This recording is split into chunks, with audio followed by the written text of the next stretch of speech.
Hello, everyone, and welcome to Red Valkyrie Boom. Presents. I'm, of course, Shae the Red, still flying solo, poor Sai, still without internet, still in the land of no able to stream. But, you I think know, that's their excuse. I think that's their excuse. They're hiding out. They're hiding from the government. It's they've been running drugs across the border, and now look what's happened. That's exactly it. That's exactly it. Yeah. No, yeah, Sai is unfortunately MIA until early September, but hey, it's all right. We will roll without them. It's fine. Not that upset. Just whatever. Anyway, but I'm here with one of my favorite people in indie comics. We have Mr. Adam Lawson. How are you, Adam? I'm incredible. I can't believe I arrived on the list of one of your favorites. That's You are high absolutely one of my praise because favorites. you know everyone in the biz, and so thank you. No, No, but what's you are. funny is we last time we were talking about the Kill Journal. You'd written a Yeah, story yeah, for it. yeah. That's right.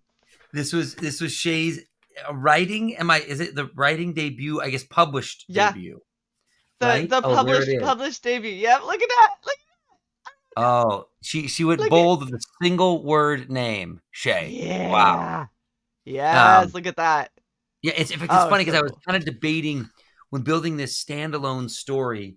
I was kind of debating which one of the stories to build out of the mini stories to build into its full standalone, and I ended up going with the Finch one because that the way that Revenant had built up and he was the first one, it felt like the right place to start. But I Oh looked at yeah. your story as saying, oh, maybe that's the one to build out. Um, but yes, so this is so anybody who doesn't have it, Shay's published debut can be found here. Yes. Yeah. It can. It can. And I totally 1,000% broke Adam's page count limit. He was like, "All right, you got this many pages," and I was like, "Adam, don't even pay me for the other page, but we got to go one more. We got to And, go one more." see, but the thing is, sometimes that has to be in comics where you realize I can't fit it in this box, or the price of fitting it in this box isn't worth it, right? Yeah, And I absolutely. had this, and I think that's kind of what I run into a lot. It's like where you're like, I can fit this in this box, but what I have to give up is not worth it, Mhm. right? I'd rather pay for the art. I'd rather pay for these things because Oh then yeah. the thing, like we printed a bunch of these. These are from the original campaign. It's actually this one wasn't even available then. This is the trade paperback version of it. Oh, Um, nice. which you can get now with this campaign. You can add it on to this bad boy here. Yeah. It's all done. But the thing about it is this kind of lives. Oh, you made Shay autograph your copy. Wow. Sai has the only autographed copy of the Kill Journal from me so far. Dang. Yeah, you want to talk about like, Collector's item. yeah, for real. Totally. Well, see this thing, but um, but as far as like this is the way to get it. But so this story is now available. That last campaign had those cool faux leather covers, which that's done forever. Yeah. But you can still get the same whole story here. And it's amazing. This was the last, time we talked to Kill Journal as you were on it. Uh, Yeah, that's so crazy. and yeah, no, but always worth it. And what I was saying is that like, but then you take it, so you print this thing out, and if you Uh-huh. compromise, then this book just kind of lives forever on people's shelves. It gets passed around, people read it, and you're like, dang, in 5 years from now, I'm never gonna think about that extra $500 or $600, and I'm Yeah. gonna think about it and if I didn't do those extra pages, I'm gonna think about it every time I pick the book up. Yeah. You know what I mean? Yeah. Absolutely. So I think that's No, kind of you're really really good at not compromising quality even if it comes at like, okay, we have to do two more pages. Like we can't not do these two pages. They have to be in there. They change the impact and the tone and the pacing, and like it has to be in there. And I think a lot of that with you specifically is the fact that you work in, TV and movies. that's You right. understand the payoff scene and how long you got to stick to it and how long it's going to take for it to like fully sink in for your audience, and you're like, "You know what? Extra couple $100, we got to do it because if we don't, we're going to be really bummed." That's right. That's right. You're gonna be living with this thing that is subpar, and you know it. Yep. And you know what you needed to do to get it to amazing, and you were like, no, I'm gonna go cheap. And that's Yeah. too, you just won't do it. I love it. And I just won't do it. And there's one thing. There's obviously a balancing act, right? Because you can push Right. it so far Oh that yeah. then You you can go can way break. too far. You can push it too far. But if it's a few pages, if it's a small thing, it's 1 hour of overtime. It's like that's not where you quit, right? No. You know, Especially not when the payoff is dividends. Because I think when it came to when you and I were talking pacing in my short story, I was like, okay, Adam, if we get rid of one more page to make the original page count, I do not know where we would cut that because everything is paced just so. And I had already cut down 3 pages because when I originally wrote it, I think that you wanted like 8 or something like that. And I had written like 12. And I got it from 12 to 9 and was like, I can't go any less. Like if I go any less, it's going to mess up the punch. And you were like, nope, we're good. I was like, cool, we're keeping it, we're doing it. it's right. It's because it's like that's and the punch was this page here, right? Like I've thought about it a lot. See, it's this page here, and this Yes. page right here. Yep. Where That was it. but this is the payoff. This is the price. This is what set the stage for It who Marty is. is in the rest of the book. So it's like you don't have this payoff, and Yep. then the story then has no meaning. Yeah, then it's just like a weird thing that happened and now all of a sudden she doesn't look anything like she did Yes. and that's it. And so see, I love that No, you understood my creative vision. I get it. Like it was happening with The Exiled, the book I'm doing with Wesley Snipes. Yeah, yeah, yeah. Awesome.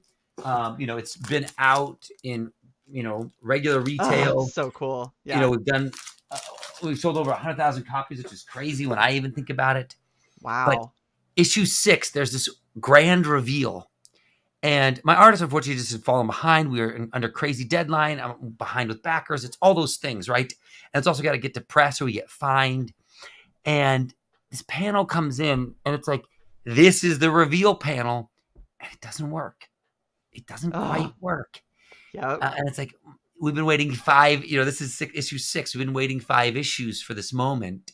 Yep. And it's like, wow, you can compromise a huge body of work by failing in the payoff. In this one moment, yep. It is the most important part of any storytelling is your major payoff moment. And if you compromise that, you've basically just thrown everything you've done out the window.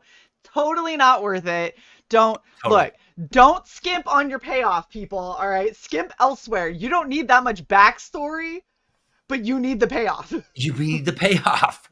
You I need the often say payoff. that when I'm on set directing or when I'm talking to young directors is compromise early in the day. Yeah. Because what often happens is at the beginning of the day, people are like, oh, we got all this time. We got 12 hours, because the work day on set is 12 hours plus 1 hour lunch plus 1 hour pre-call. So it's 14 hours, right? Jeez, Lou. So much And time. so you think, oh, we got time. So then you wait on the shot at the beginning of the day, which is seldom the payoff shot, right? Yeah. So then you take all this extra time there. And then you're rushed near the end of the day, which is when you're probably shooting the payoff, right? Yep. You're And shooting it's the like, more guys, important scenes. compromise early when it didn't count as Yep. much. Exactly. At the end of the day, you're going to have to make compromises. So don't play the game that way. Yeah. But Start strong so you can end strong. I know. Try as you might. Try as you might. It's hard. All right. Yeah. So before we get into the meat and potatoes of this epic campaign, we got to do a cosplay reveal real quick. So Yes. let's do the drum roll. Metamorphosis completed, sir. Shae the Red. Has now become Awesome. Oh, look at that. Covered in blood, because There it is. honestly, Finch, the whole thing about Finch, real messy hair, all down in his eyes, covered in blood, red hoodie. So I just want to say, initially there weren't all of the blood splatter on the hoodie. this is like a literal thing that happened while I was waiting for Adam. I had the blood on my face and it literally started dripping and it dripped down the hoodie on my leg. I was like, oh, well, we might as well just put it all over the hoodie. That would make more sense. Makes So sense. now we've got blood on the hoodie as well. Yes, and Um, he has, you've done it right. The red hoodie was his signature outfit.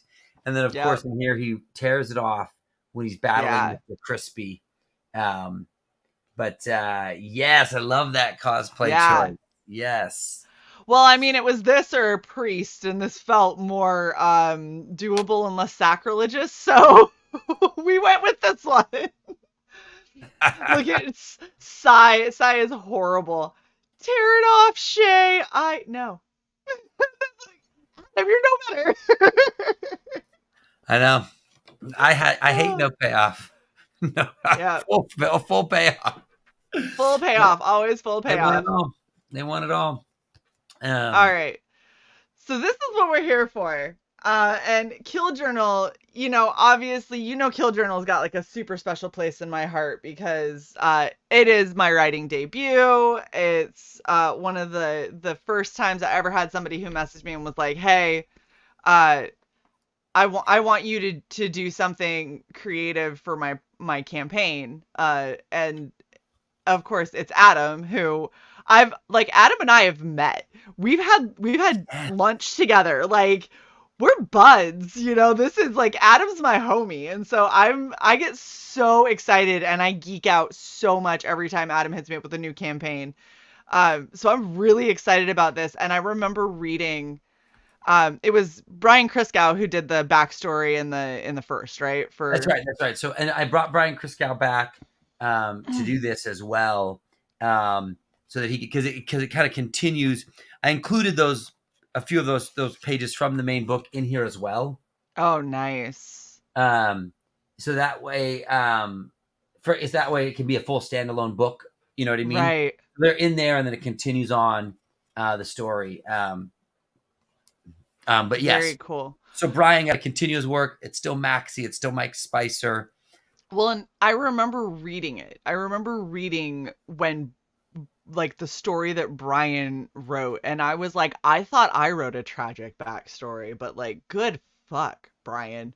Like I felt like afterwards I was like I had to check on him and be like, dude, you're good, right? Because that was really fucking dark. And it's such a sad story, but it works so well for the character because he's so vicious and kind of feral, and he doesn't really connect with people. He doesn't really have that emotion. And when you see everything he went through as a Yep. kid, Yep. it's like you want to hug him, but you also are terrified that if you like expose your jugular like that, he's gonna take you out because that's what he knows. He doesn't know anything else. That's right.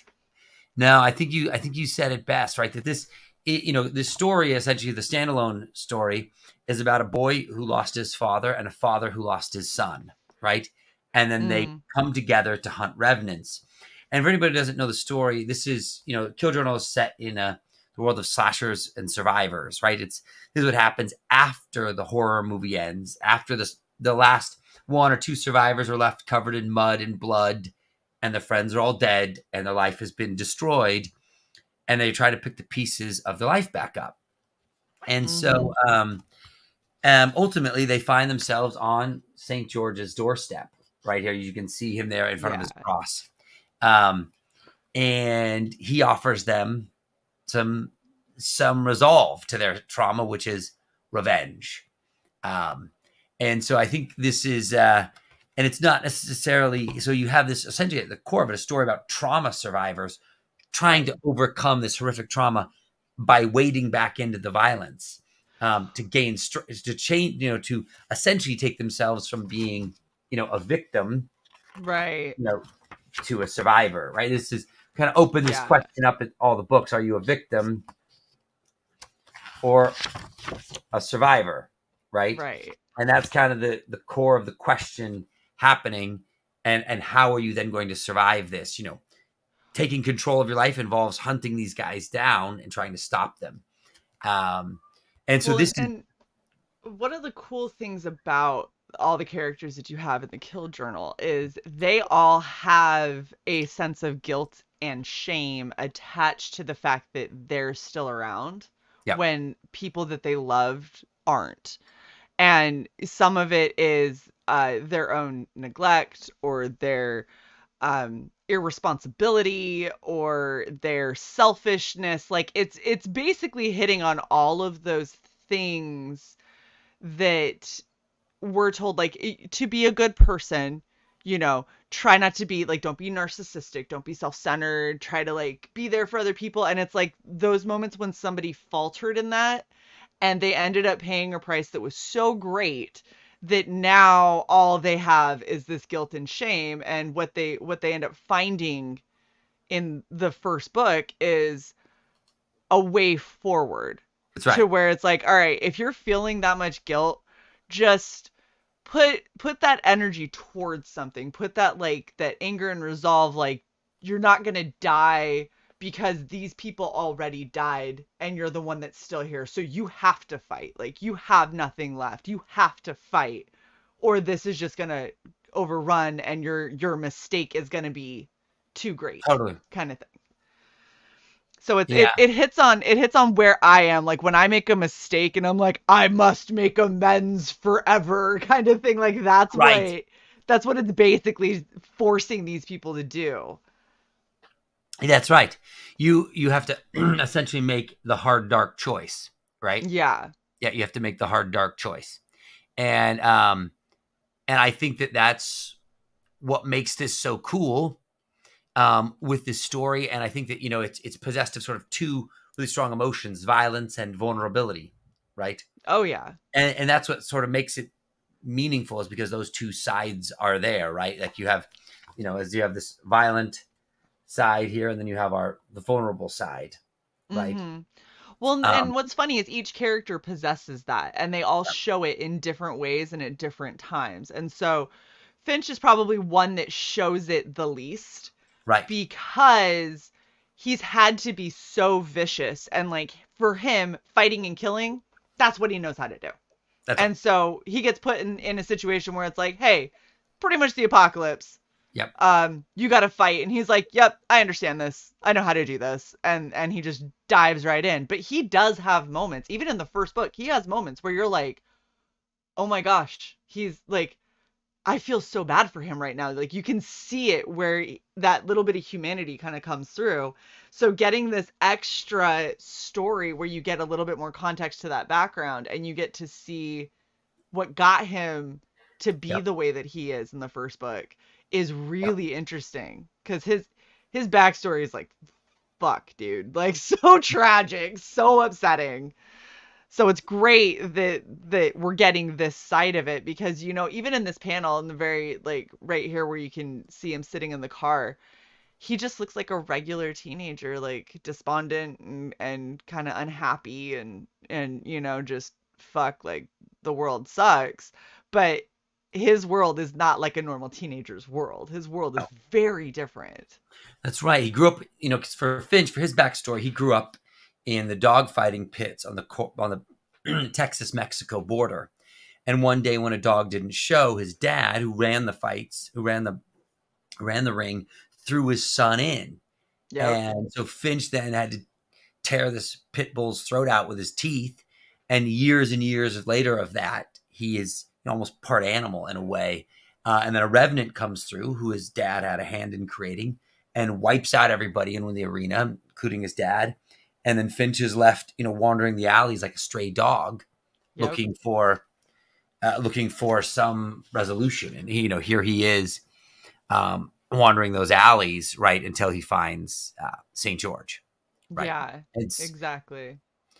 and one thing I've tried to do with this campaign, you can see on this page, like I took photos of the pages instead of showing you digital versions, so Mm-hmm. I can just So you say, can like, see like the actual the color book and is done. This is a real book. It's yeah. done. The book is done. It's ready to rock.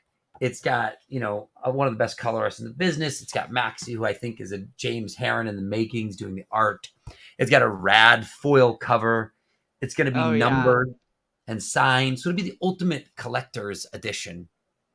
And And I think that for me, that's exciting. Like when I go to a comic shop and I was getting, Big Game, the new Millar book, you could get like the special cover that was like 1 in 100 or 1 in 25. Mm-hmm.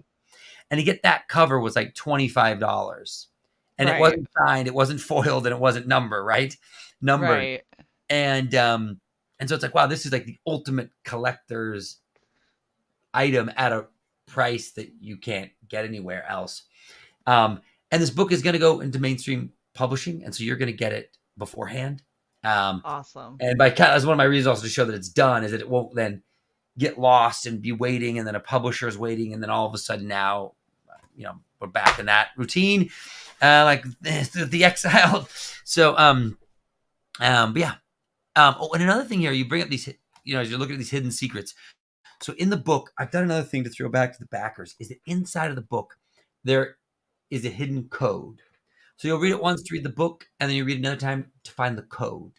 And the code is going to unlock a website. And I partner with this company called Gaspack. You can look them up. They're in Jakarta, and they make digital collectibles or NFTs or whatever sort of words you like to use for them.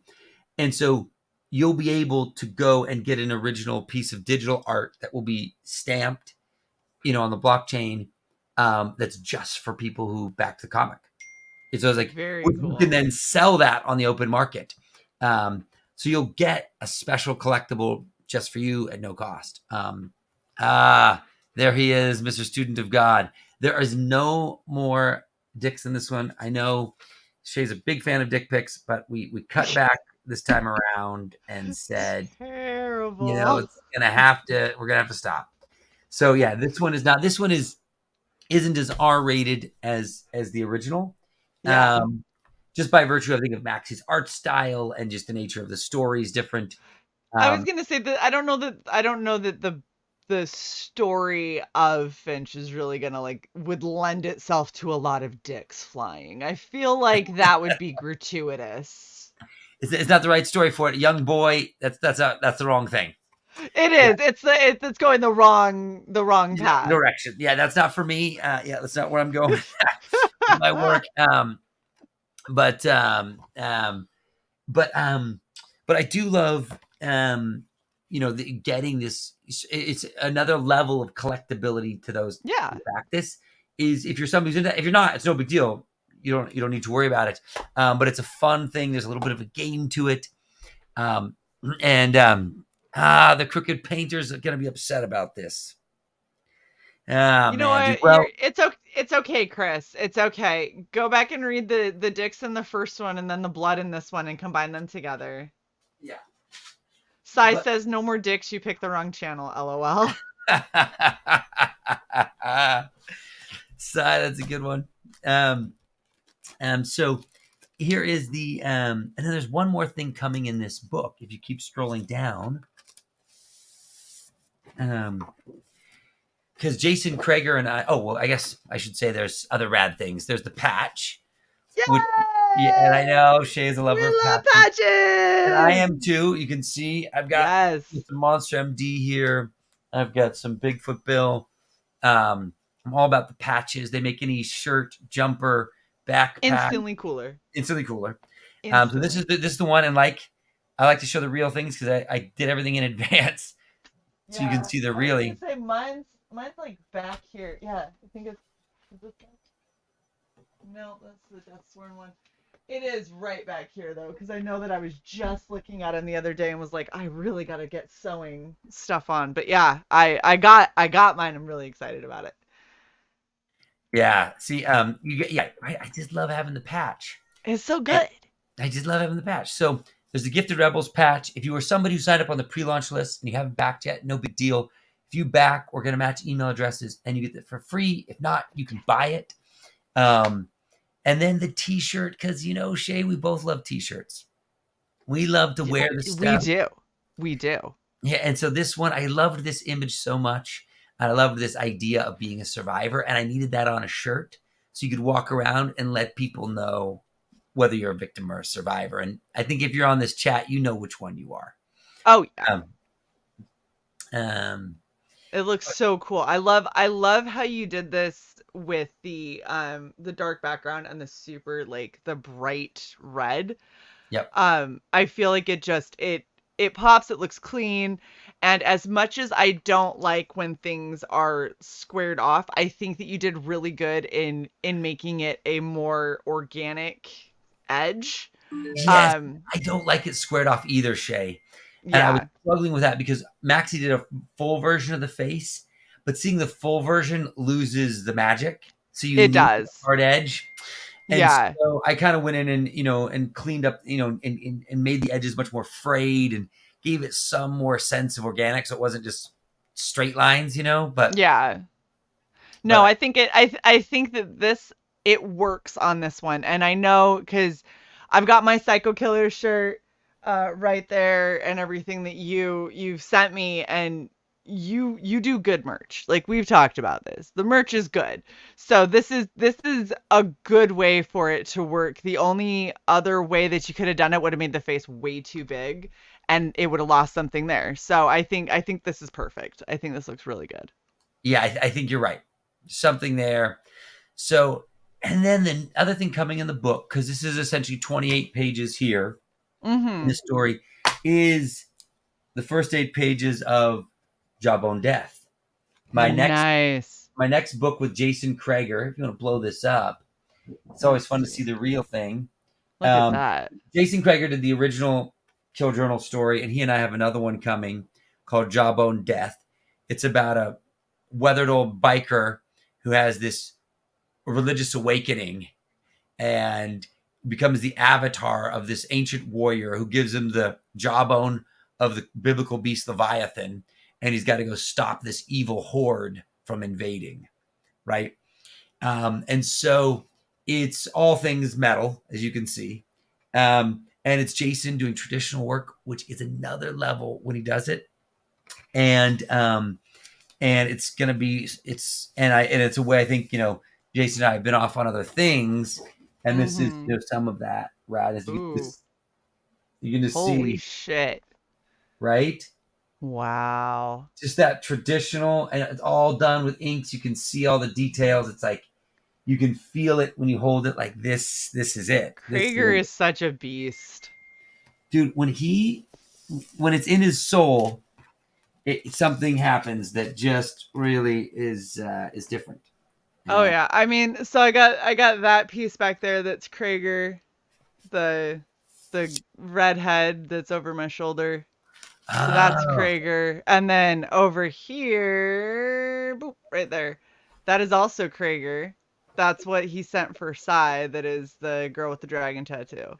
So oh, she's wow. on our back wall a couple of times. Oh, it's hard to do this with two hands. Boom, right there. Nice. he's Yes, you he's get it. so talented. So talented. I'm really glad that you guys are still working together because it is awesome. Yeah, he and I are lifers. He did a 43-page story for the Exiled for me as Mm-hmm. well. He and I are, we're well over 200 pages together. Nice. Shade flexing. Yes, I am flexing my Kragers, damn it. I got one over each shoulder. I feel badass. Oh. Oh man. But it's yeah. So and Jason and I have continued to work together, and it was a nice way to give people the first glimpse of it is to backers here. People on my Substack, you're going to get that 8 pages digitally, but the only way to get it in print will be with this. So It that's is kind of it is the super cool. right. It just the way he did that. I love everything about it so much. Oh yeah. Um, it's so much, and it's and yeah, and it's absolutely the pure magic that is that is Jason Krager. Um, and Yeah, so I'm hoping, by the way, Krager hit me up about Jawbone Death because he knows you and how busy you are and how you keep forgetting to hit me up in time. And so I have you guys tentatively on the books in November. okay, good. I know because your schedule is so deep that it's like, You know, hey, the crazy thing is I think that we might be booked out through the year.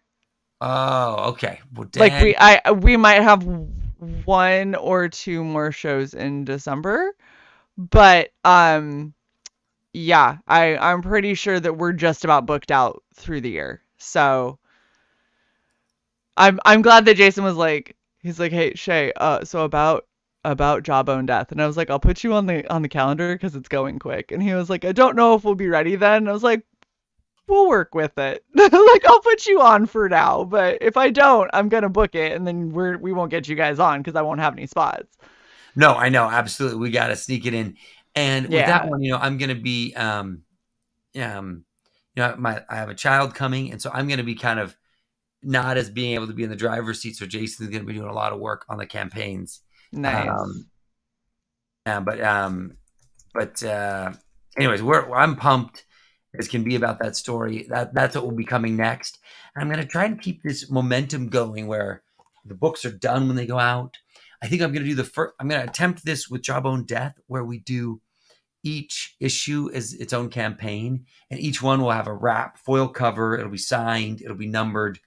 And so we build out this sort of incredible journey with that in these foil editions.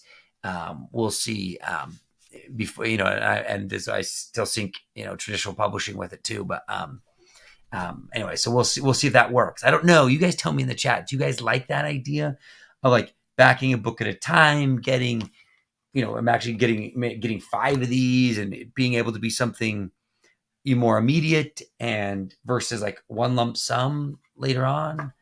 What do you guys think? Yeah, let us know, chat. Sai says, Adam, you can never let your kids see the project until they're in their 30s. Fair. Fair. And Eric says, no, you should make them bedtime stories. I mean, look, I'm just saying, and this is one of my favorite things to talk.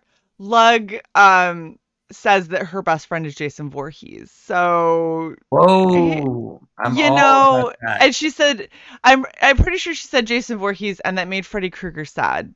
And she had to tell Freddy that he was her second favorite, but that Jason was her first, and that he was gonna have to be okay with that. And I was like, I think at the time that she said this to me, I think she was 6, and I was like, okay, um, creepy ass flex for a 6-year-old, because I remember being like 9 and terrified of Chucky, and she's like, no, Jason's my BFF. I was like, okay, cool. Like, you are way more hardcore than I was at your age, child. But No, I was not. I couldn't handle it. No way. I feel like this might be a little much for your kids for a while. Too much. Yeah. Gordon. That's understanding. That's understandable. You have certain things that you don't give your kids right away. Right. We don't need everything right away. Exactly. Gordon Goodbrother says, Gordon. just backed ya. Yeah, thank you, brother. I appreciate the love there. Student of God says, Adam, you should have a weekly show with some peeps. Love listening to you. Look, do you know how hard it is to get Adam on a show? If he was not so damn busy, I would have snagged him and forced him to do a show with me and Sai every week. But he is so busy. So busy. It's really hard. The problem is for me, like, I need it to be like at 4 p.m. PST at the latest, because, and I like have to sneak it in. I mean, sometimes I'm doing these streams while like I'm like sneaking off set. You know what I mean? I'm like sneaking around, bouncing off callbacks. It's like crazy. I remember doing shows with people who were like in their trailers and were like, we're just gonna do this real quick and hope that they don't need me. And then someone come knocking on the trailer, like, well, interview over, gotta go on set. I was like, okay, bye, thanks for coming. I know, just like, it's just that right. It pays the bills, and you're doing this as a favor, so whatever. But yes, I need to figure that out. Yeah, so Eric has the good question. He said, how frequent will the smaller campaigns be, and how much time will there be between the larger books? Yeah, so I think that we could probably my goal is, I'm trying to get through that, maybe every 3 months the campaign could go on. So imagine essentially next year, it's like, imagine there's something that happened in October, maybe something in January, like February. So it'd be like kind of like every 3 months you could get the next issue. would be kind of So the goal. would that be for each of your IPs? Because you have so many different IPs, or would it be 3 months for the I would Kill try to Journal and then do three it. months for monsters and kids and monsters and Yeah. So the way it's going to happen, so Kids and Monsters is going into mainstream publication and early next year. oh, And so awesome. anybody who got that volume, you got ahead of it. You're awesome. So that's going Very to go cool. that way. And so it's probably going to dip out of doing campaigns, at Mm-hmm. least because I have the first 4 issues. Maybe like 2025 would be the next one or something. But then what would happen here with it would probably just be Jawbone Death because Kill Journals also go on mainstream. But this will be this might be those two might kind of step off the campaign trail, and I would try to focus it on Jawbone Death probably. So Okay. just be like that, for almost a Job on year. death every three Jawbone Death. months. Yeah, that kind of So thing. yeah, Eric says I like the 3 month schedule. I would auto sign up, which would actually be a good idea to find some way to offer if you could. Yep. And yeah, Gordon Goodbrother says no preference for him. I mean, obviously with me, I back everything that you do. Thank you. You And are too freaking kind. Yeah. I mean, you're like you're my homie and you do good shit, so why wouldn't I? You're actually one of the few people of all of the books that I've backed that I've actually read too. Like I have short box on short box on short box of shit I have yet to read, but every time I get your stuff, I end up reading it. And like I think it's you, it's Eric Canetti, um, and a couple of the Alterna ones I've read, but I don't read them consistently. So like I've read like a one of each kind of thing for Alterna.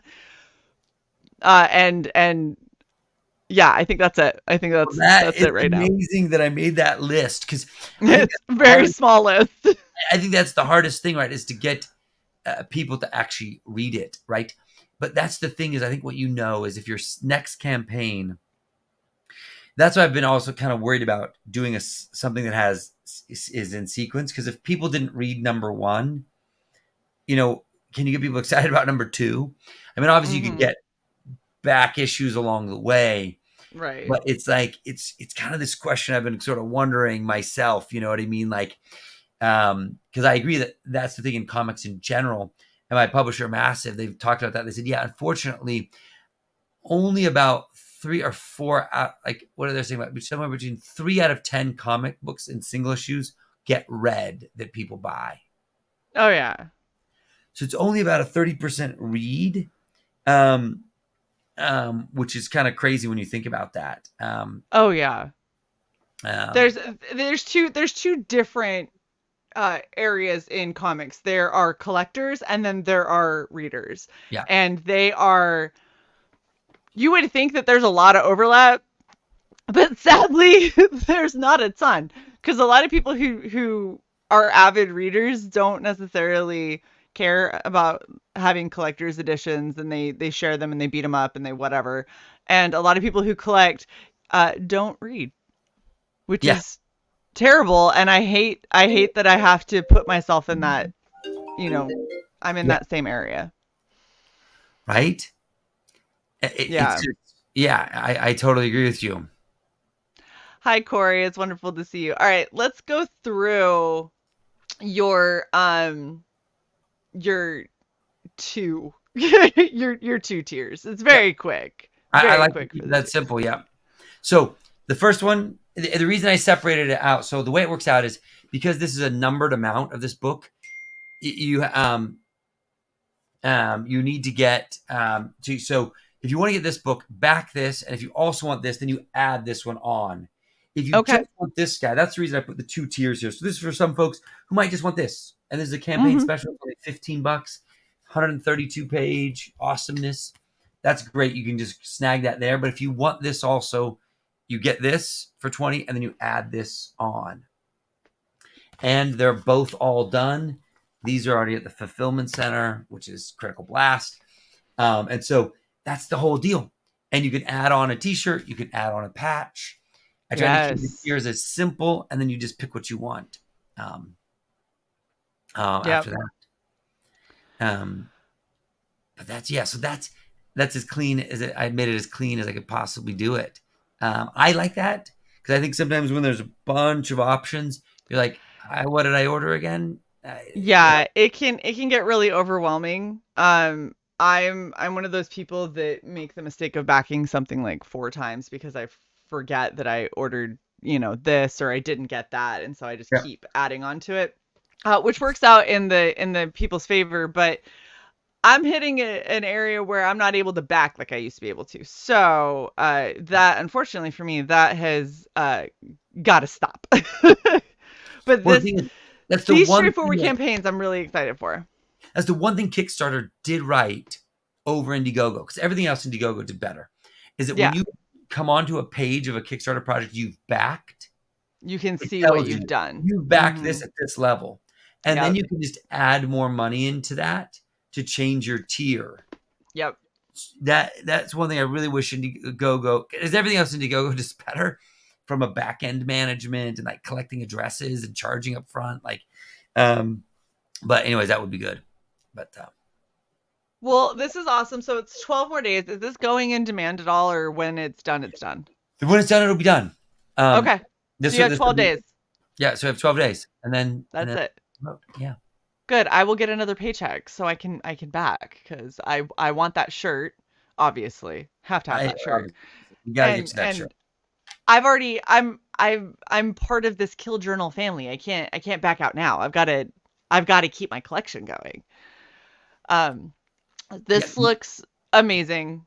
I mean, Adam, we know you. We know the quality of work you do. We know that you work with great people. You have really high standards when you work with somebody else to write.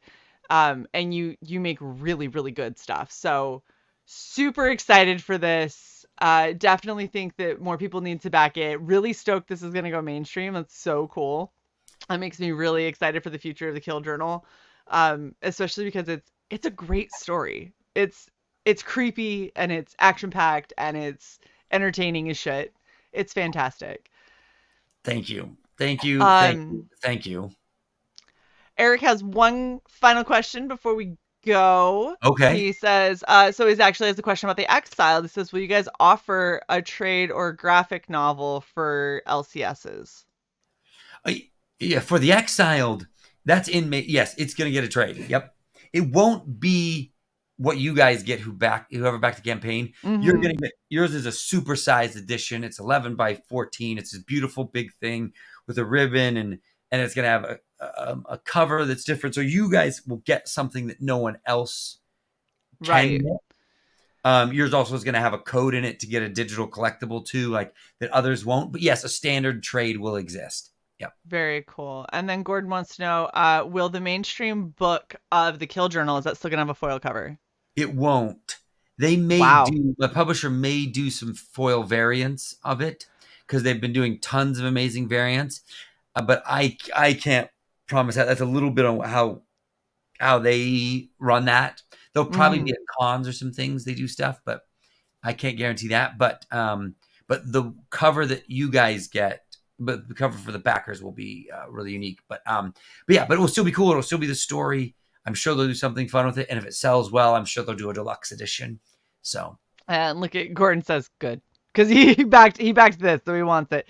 And Eric was asking because he thought he had backed the Exiled. Apparently, he had missed that one. oh, Eric. Okay. Well, you and I should Bummer. talk. Eric, hit me up in the DMs, and I'll get you taken care of. So Yeah. See, this is why Adam's great. So yeah, no, I Eric, you've know been with me you. this whole time. You deserve that. You just hit me up, and we'll take care of you. So Awesome. I know you gotta run, so I'm gonna close this out. Dude, we gotta get you on more frequently. We've gotta talk to you more love it. because we love talking with you, and we just get you on and just bullshit about comics in the industry and how things work and get it from, you know, somebody who knows what the hell they're doing on multiple fronts in the entertainment industry. Awesome. Well, Um, I thank you for that, Shae. Anyway, the chat, you guys are awesome. Eric the Guapo, always the man. Gordon Goodbrother, hanging out as always. Phil, I think you might have been there in the beginning. Phil was there. Corey, Student of God, God. Creators Outlet said hey in the very beginning. Sai, of course, can't be on camera, but can at least pop in the chat a little bit. Thank you guys so much. It's essential. Yep. Please do not forget. Oh, and Stippling Vaughn. Stippling Vaughn was there. Don't forget to like, share, and subscribe to Red Valkyrie. Make sure you go back to Kill Journal. Back all of Adam's awesome projects. He is the bomb. He's 100% one of my favorite people in the indie comic scene. And yeah, we're gonna take you guys out with the epic. We're actually doing the Kill Journal kind of 1 minute quick look trailer. Oh yeah, do it. Yep. All right, we will see you guys on Thursday. So we'll catch you later. Thanks, guys. There's a war going on, and I've seen the enemy. Revenants is what they call them. Vengeful souls back from the dead and hungry for blood. I can't fight the war alone. I need soldiers. Those who face the evil that lurks in the shadows. Those who've lost someone. Those with nothing left to lose. I can take their broken lives and reshape them. I can make them into something violent and holy. I can give them revenge. But I cannot give them peace. Only God can do that. And He stopped listening to me long ago. There's a moment that comes when they know whether they're a victim or a survivor. There's a war going on. Which one will you be?